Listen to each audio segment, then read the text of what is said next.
Welcome back to the shop. It's been a long time since I put out a video, Woodworks by Snyder. And what you just saw was really me playing in the mud and making a complete mess in the workshop. But I'm making a sink, concrete sink. Made the form, and so basically it's a reverse. You know, you got to picture this is the bottom of the sink and vanity. It'll be flipped like that. So this will be left side, this will be the right side.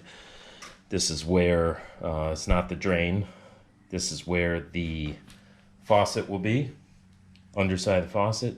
This slot is the drain. So what you saw was kind of like a ramp sink in there. So when you flip it over, essentially what you'll be looking at is a ramp sink, you know, just like a wedge, like a triangle wedge.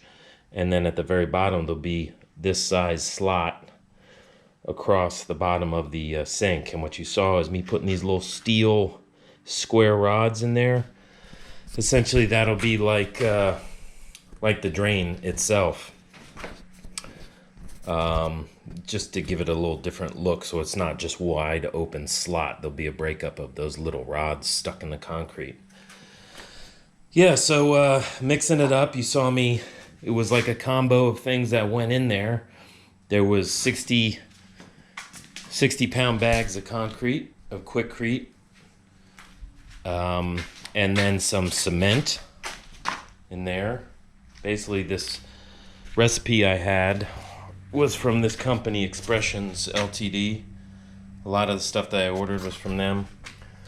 And so it was 4 pounds of cement with that 60 pound bag, 1.5 tablespoons of this plasticizer. Basically, it's like a water reducer. This stuff, Evotech.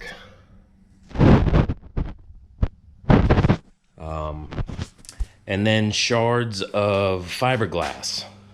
Instead of using steel rods or mesh or something, it's these little fiberglass shards that get mixed into the concrete. And so what you saw me do is mix up a batch and not put the fiberglass in. At least in my mind, I was thinking that first layer, which would be the top of the sink, I didn't want fiberglass shards in that. Just in case if something's like, if it sticks out or something, I didn't want to take the chance. So I wanted a layer of concrete, then I mixed in the fiberglass shards and then mixed into the rest of everything else. So that's what's going to give it, obviously, the real good strength. And it's, you know, that's super thick. That's like 5 inches thick.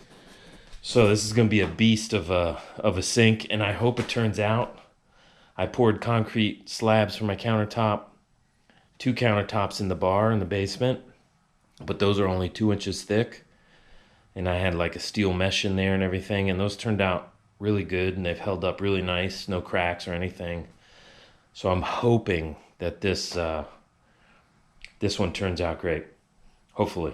But it will be like that industrial modern look with the concrete gray, and then in the bathroom here, we've got a lot of wood, like a wood wall mixed in and everything. So hopefully that contrast will come out good. But anyways, hopefully this the sink will turn out good. The last couple batches that I mixed, I think it was a little too much water. But as you can see, a lot of it flowed over, and that is like one massive mess of concrete soaked rags. Anyways, so it's been about an hour now, and you still liquidy. It's starting to thicken up, but I'll give it another hour, and then I'll come out and trowel the top and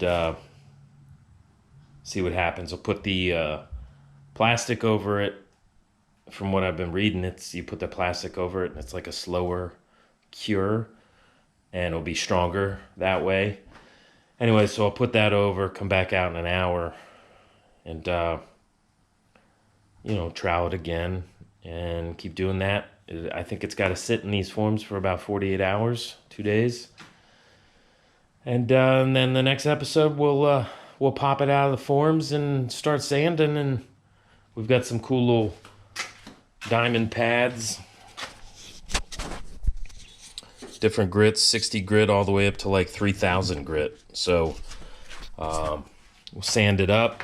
We've got some a little slurry coming. You know, it's been a long time since I made a video. Obviously, you can tell because I'm butchering all the speak, but I find I still say we. There's no one else in the garage, just me. Anyways, we've got some slurry. It's like a special slurry because when you pop it out, like I noticed on the bar top forms, there's little pinholes and stuff like that because I don't have like a vibration mechanism. You saw me hitting it with the table with the hammer trying to get bubbles, air bubbles out, but you can never, at least me, I've never been able to get them out. So this slurry, once you come back, there's little pinholes. This slurry, you mix up like a peanut butter consistency and you lather it on the top of it and it fills all those holes. And when you sand it, it's a nice smooth finish top. So anyways, thanks for tuning in. Woodworks by Snyder, and we'll get to episode 2 of this video series very soon. Thanks, guys.